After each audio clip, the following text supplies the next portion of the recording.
After we discussed about how countries, factories, economy kind of interact with the color wheel, let's see how that impact on people. So when the power rises, which is driven by the red color, so the red color is more powered by engines, and that give like a rise of power and control. The opposite of that is moral. So the green color carries the moral and pays the cost of overruling and power. The red color is opposite of the green. If the red doesn't protect the green and they clash together, that comes on the cost of relationships and morality of people, company, family, even community and culture. What we noticed here as a pattern that happens, that blue and yellow colors are bipolars. So the blue is responsible for engineering, planning, and systems.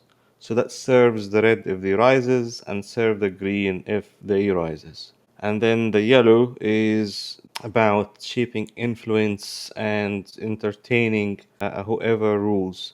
So if it's about power, then the yellow will follow the pattern. If about morality, then the yellow also will help and back up that part.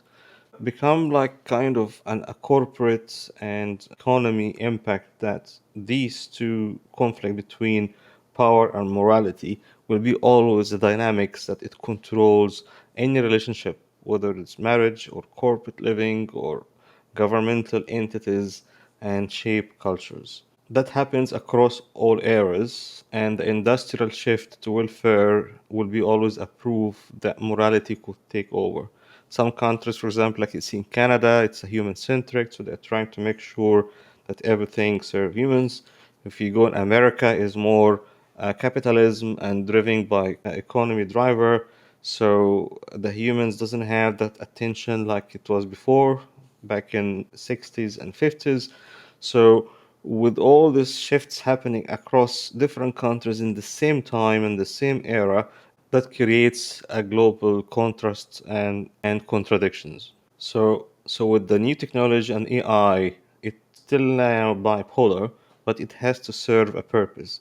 If it doesn't serve the welfare and the morality purpose and took over by power and control, it's not going to be a happy ending.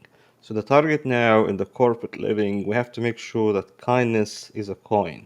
We have to make sure that morality been served and raised, not being considered as something retro or require retrofit to the power and the control of the current global trends. And this is one of the things that we will learn on the go in the corporates, which is the role of the red toward the green. So if the red and yellow are extrovert, blue and green are introvert, they shouldn't clash. They should actually harmonize and work together.